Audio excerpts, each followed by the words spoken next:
Hello everyone.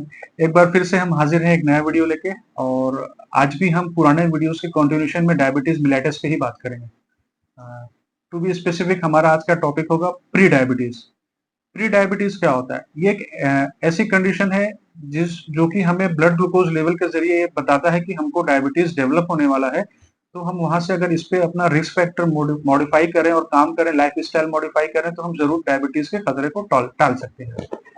तो हमने पिछले वीडियोस में डिस्कस कर रखा है कि ग्लूकोज का रेगुलेशन कैसे होता है, डायबिटीज कैसे होता है, और डायबिटीज हो जाए तो क्या होता है। वो मैकेनिज्म अगर हमारे दिमाग में क्लियर है तो हम आगे आज बात करेंगे।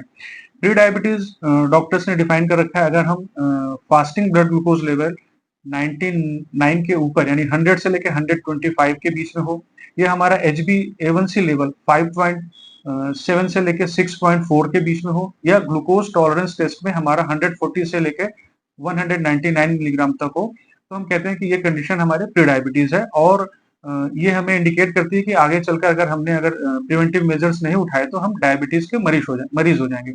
और हम जानते हैं कि प्री डायबिटीज के हमारे इंडिया में लगभग लगभग 13.5 करोड़ लोग हैं, और अगर कोई एहतियाती कदम ना उठाए गए तो इसमें से 50% पेशेंट हमारे डायबिटीज के कन्वर्ट हो जाएंगे।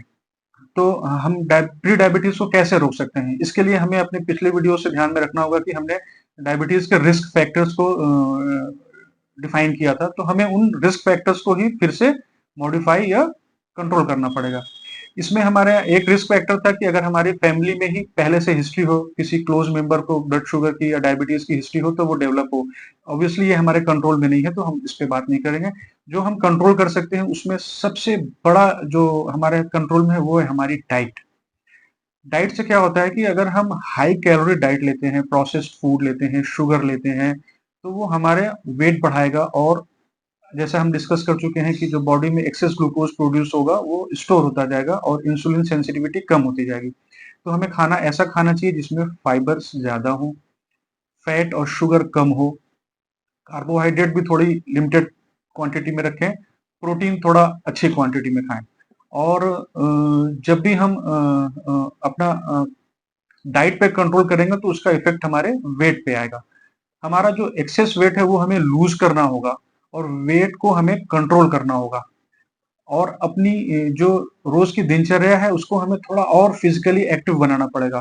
वो हम एक्सरसाइज के जरिए भी बना सकते हैं, और अगर हम रोजमर्रा में कुछ ऐसे तरीके इख्तियार कर लें कि जो हमें मशीनों का या व्हीकल्स के बदले हम अपनी फिजिकल एक्टिविटी को इनहेंस करके करें, तो भी हमारे प्री डायबिटीज का खतरा कम होगा।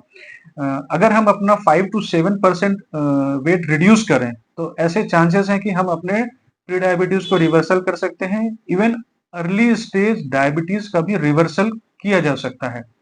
और अगर हम डाइट और वेट, ये चूंकि हमारे हाथ में है, अगर हमने इसे कंट्रोल कर लिया तो बहुत बहुत हमारी उम्मीद है कि हम आगे की डायबिटीज को टाल सकते हैं।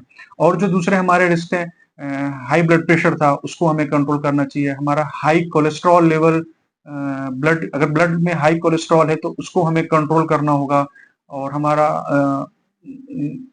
एक्टिविटी को बढ़ाना होगा। ये हमारे हाथ में है ना, खाना, लाइफ स्टाइल, इससे हम काफी सारी बीमारियों को बचा लेंगे। इसके सिम्टम्स क्या होते हैं? सिम्टम्स इसके, क्योंकि ब्लड ग्लूकोज लेवल डायबिटीज इतना हाई नहीं होता है, तो सिम्टम्स तो लगभग डायबिटीज वाले ही होंगे, लेकिन वो इंटेंसिटी थोड़ी कम होगी।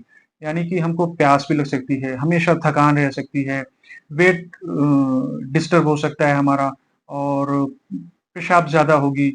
और अगर हम इन पे ध्यान दें और अपनी लाइफ स्टाइल और फूड को मॉडिफाई करें, तो मुझे उम्मीद है कि हम पूरी तरह से डायबिटीज से खतरे को टाल सकते हैं, और हम डायबिटीज को रिवर्स भी कर सकते हैं। Thank you so much.